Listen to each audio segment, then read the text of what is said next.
Here we are again, part 2. We are finally making the lid for the Kiki's Delivery Service bakery cookie tin. This is going to be the exterior of the bakery, and you'll be able to see through the front windows into the interior. As always, before building, we are starting by painting my favorite image of the bakery at dusk.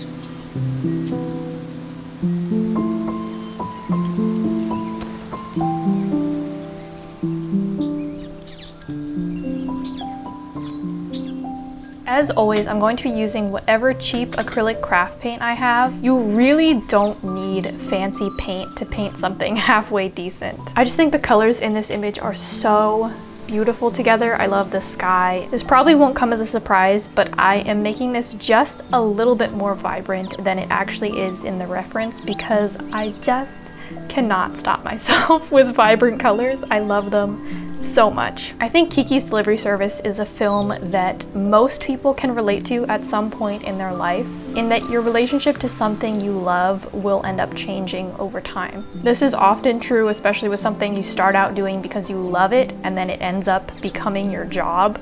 But I also think it can happen with hobbies and interests too. If you can manage to make something that you love into your job, that's kind of achieving a dream, but it also means that your relationship to that thing will change over time. And I think it's extremely common to find yourself struggling to do that thing in the way you once did when it was just from love, just like Kiki with flying in the film. That doesn't mean that you'll never be able to do it again. It just means that maybe you'll have to switch up your way of approaching it or start doing it in a different way. I also think this is pretty relevant for certain skills as well. Maybe up to a certain point, things came relatively easily, but once you reach a certain level, you realize that it's a lot harder to improve past a certain point, and it becomes something that you have to put a lot more work into. But as Kiki very clearly demonstrates in the film, through this process you somehow find your way back to the love you had, even though it might look a little different than when you first began.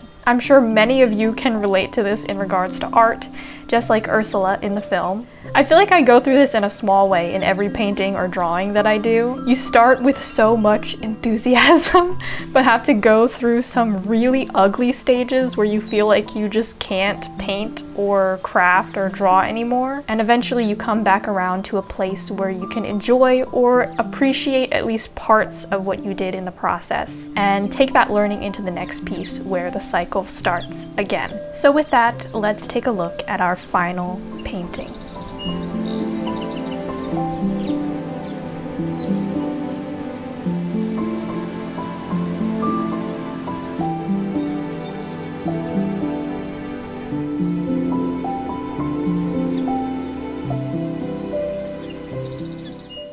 We're starting this build off with a bang.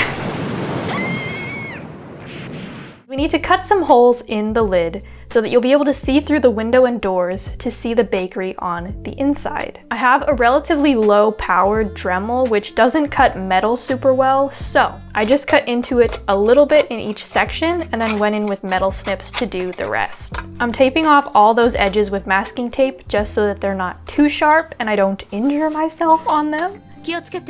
This will all be covered up later. We're gonna start by building the base of the front facade of the building. So I'm just tracing everything and cutting that from a pizza box. To raise the interior of the lid up to match the outside edge, I'm putting down some foam core pieces all over the lid so that the paperboard piece has something to attach to. Then I need to make all the interior walls for any pieces that are inset into the building, so the windows and the door. I'm doing that with paperboard strips, and then just using joint compound where they meet to fill the gaps. Then we can do our base layer of paint, which is a light yellow color. And then I'm sponging on some texture details in a darker, more orangey color. Similarly to the hat shop lid that I did, I'm also cutting out the top layer of the paperboard in some areas to add some weathering of maybe places where plaster would have broken off. I'm just going in and adding as much weathering and different texturing as I can to make it look more like an actual wall rather than a flat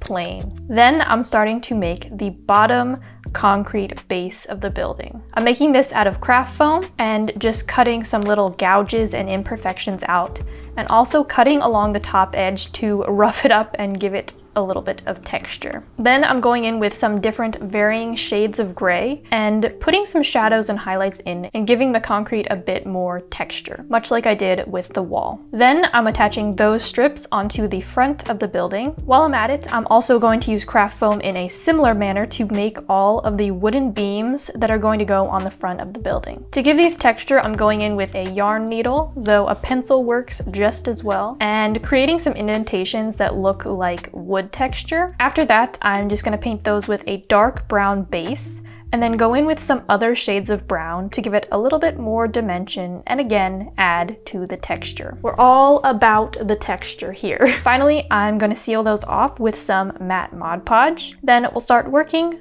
on the upper windows. I painted the inside of these windows dark blue. There are also curtains on the inside, but since this is flat, I'm going to be simulating them in 2D with tissue paper, folded accordion style. I painted on some shadows on the folds, glued those on, and laid some plastic food container packaging pieces over top for the windows. I'm cutting some window frames from the same pizza box. Yes, it's already white, and I don't know why I feel the need to paint it white, but I just do. Did it make any difference? No. But that's never stopped me in the past. I laid those on over top of the plastic and then just trimmed them down to the size of the tin. Then I could start laying on all of the wood trim pieces that I made earlier. I had to do this after I did all of the window parts because these will be laying on top and covering up those edges where I glued the plastic on. I'm also going to be cutting some small pieces of balsa wood that I got from the Real Terrain Hobbies Builders kit to be some small sections of wood beams that are coming out from the front. Since balsa is a very soft wood, I tried drawing on some different little textures onto the ends of these, but it didn't really end up showing up much in the end. We always gotta try. I painted those to match the rest of the wood beams and then cut out notches in the craft foam for them to lay into. Then I started working on the front sidewalk area. I'm building this out from the front of the building just a little bit so that we can have some depth. To make the texture of the walkway, I am again using craft foam. Without a doubt, craft foam was the MVP of this project. I'm going in with my yarn needle again and drawing on some cobblestone texture. And then to make it just a little bit wider and more defined, I went in with a pencil over top. I painted all of that with a gray base color and then went ahead and made the edge of the sidewalk as well out of craft foam. I'm painting that piece to match the sidewalk and then going in on both of these and starting to add some dimension with different color variations and some highlights and shadows. Then I went back in with the pencil and redefined some of those texture lines after painting. These are going to be laid on top of a cardboard piece to give it some structure, and then that attaches to a bottom semicircle piece with some supports to attach it to the bottom of the lid. The door has a little step up from the sidewalk, so I used a piece of foam from some packaging that was a good height and raised up a section to match the inner doorway. Then I could build the step with paperboard around it, filling in the gaps with joint compound as always, and painting the step as well.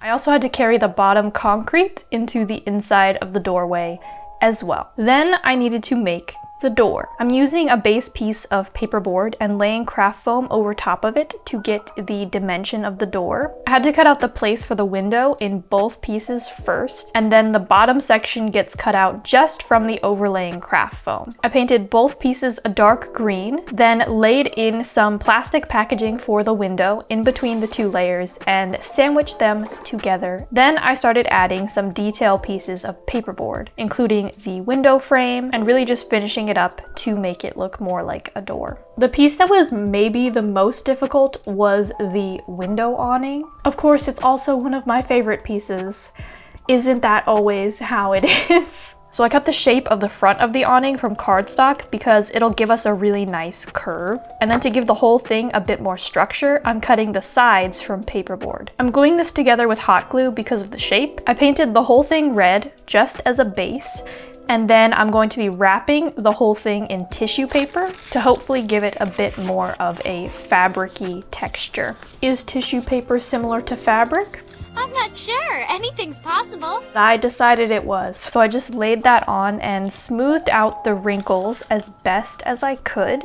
Now the tissue paper was red, but it was not the right red. So we must paint. I'm also adding some subtle color variations and trying to make it look just a tiny bit painterly to match the style of the film. One of the most fun parts was adding on the white border detail. So on the bottom scalloped edge, I'm painting this on, and then I cut strips of cardstock to go across the rest, dividing it into sections. This was definitely preferable to trying to paint a bunch of perfectly straight lines. Laying those all the way across and folding them down the sides as well. Then adding tiny rivet details with puffy paint. To make the ledge of the window, I'm cutting a small section from the bottom concrete foam, painting a strip of craft foam and laying it into that space. Then a piece of cardstock gets laid over top of that and attaches into the inner window. To finish off the inside, there is a light blue strip laid on top of that. Then I can finally start working on the windows. These are inset into the building, so I taped some plastic packaging over the top of them and very carefully traced the shapes I needed so they would be snug when I fit them inside. To paint the bakery name on the front window, I first drew it on a piece of paper and then taped that onto the back of the plastic so I could use it as a guide and make sure I got the placement and sizing right. Then I went over top with acrylic paint, first with yellow as a base and then over top with gold. People probably know this, but I didn't for the longest time, so I figure I'll mention that since permanent markers are alcohol based, you can erase any lines that are left over with isopropyl alcohol. Then we have to work on the stained glass window over the door. You know I love a good stained glass window. So I did this quite similarly to the other window. Drew the pattern of the window panes onto paper so that I could go over it with acrylic paint. Once that was dry, I could start coloring in the sections of colored glass with permanent markers. I just used the colors I had that were closest. Some were a bit brighter than they actually are, but at least we've got the spirit. I then also needed to paint the bakery name over the doorway, but this time we can't do it with the template, so I just drew it out in pencil first and then painted over it. I didn't realize when I was painting this, but in the one image I was looking at for reference, the text over the door is wrong and I did an R here. Baka. But luckily that was an easy fix and I just made it into a K. So now it's time to pull out the snakes.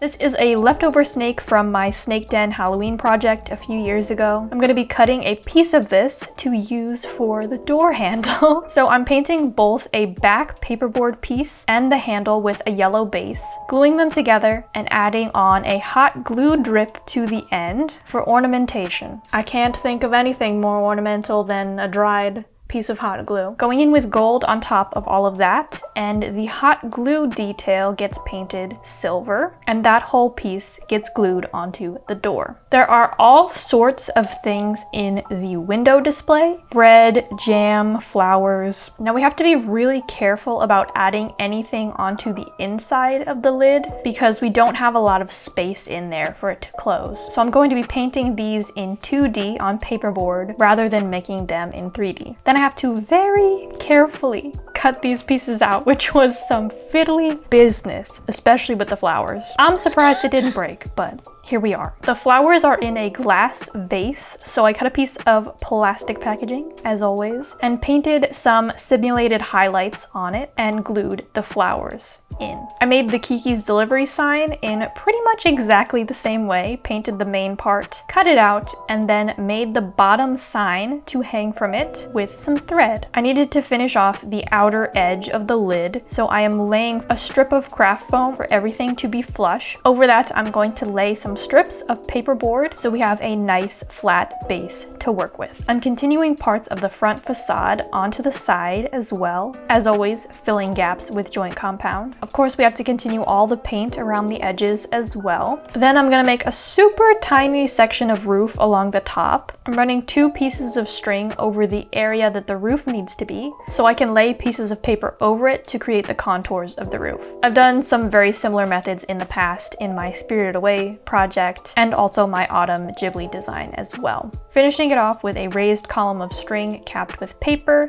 in the middle. I'm painting all of that a red kind of terracotta color. Then the bottom semicircle where the sidewalk protrudes needs to be covered on the front. So I thought I would draw inspiration from the back wall where the lookout is and carry that down here. I drew that texture onto some craft foam with my trusty yarn needle and pencil. I stuck that on and painted it a beige color. Then I'm starting to lay over it with some different shades and giving the stones some more dimension and character as well as highlights and shadows. I'm gonna add moss over the top of the wall as well. So I first painted on in green where I wanted it to lay and then putting moss on over top. Then I could start work on some of the props outside. So I needed to make the 2 flower pots next to the door, but I don't have a lot of space on the right side of my door because of the shape of the lid. So I'm making this a little bit custom to go along with that edge. I'm building this from paperboard, painting it white, and then stuffing it with a bit of cotton ball to fill the inside and starting to add moss on top. What a surprise, I'm making some of my signature tissue paper flowers. As always, I'm sticking all of those on. For the one on the left side of the door, I'm going to make the basket from the top of an acorn. How many projects can I put pieces of acorns in? That is the question. It's not exactly like the basket, but I thought the texture looked kind of like one, so we're going with it. I wanted to make it just a little bit taller, so I am adding a piece of corrugated packaging to the top and then finishing off the very edge on the top with a thin paperboard strip. I'm making the plant in the same way as the other one, but this time with a slightly different green moss variation and adding pieces of fake leaf for extra leafy goodness.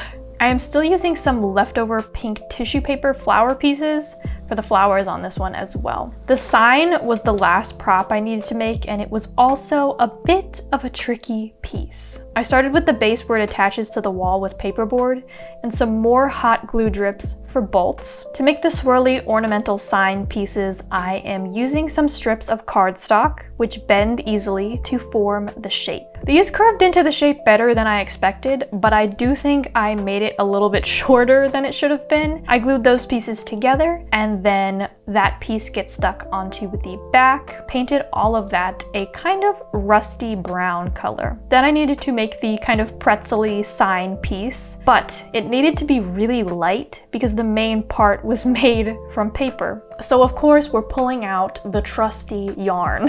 I formed and glued that into the shape and then painted over it in a light brown. Then I attached that one with some brown pieces of thread, and then it was finally time for assembly.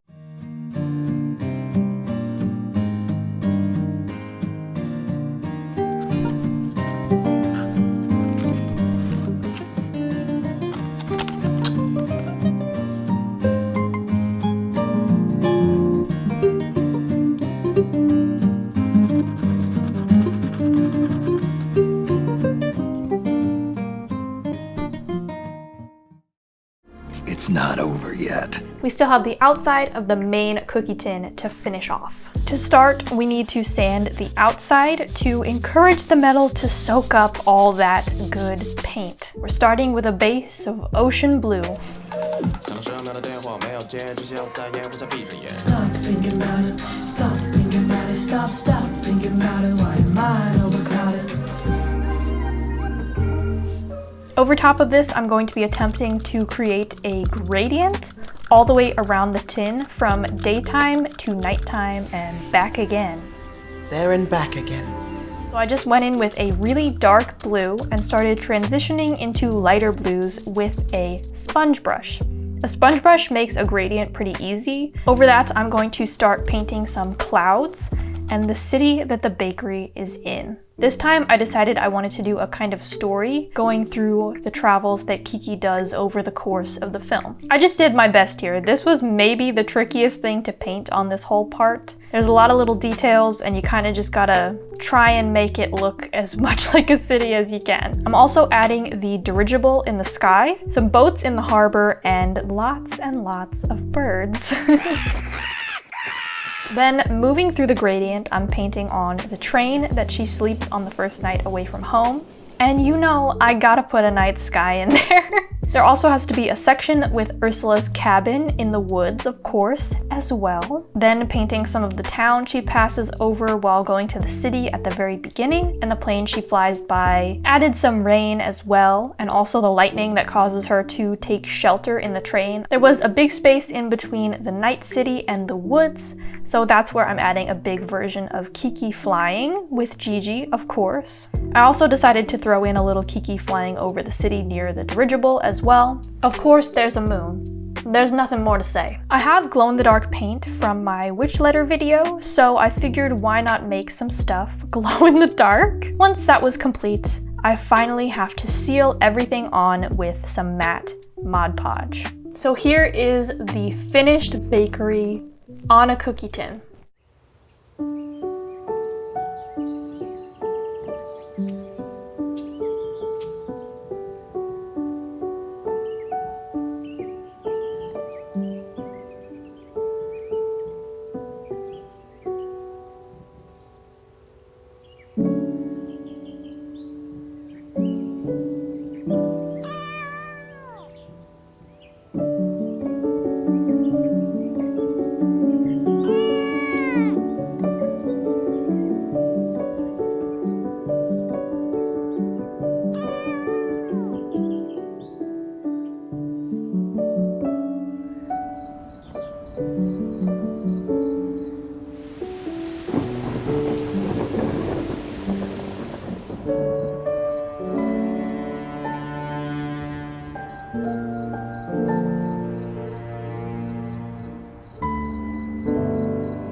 I did some really fun little things shooting this one this time around. As always, we're filming a day section and a night section. This time I decided I would film the daytime shots outside. I absolutely love filming projects outside. I just think that's such an easy way to get really beautiful lighting and also really beautiful backgrounds. You really don't have to do much. Just find a pretty place, put it down, and shoot some nice shots. That's it.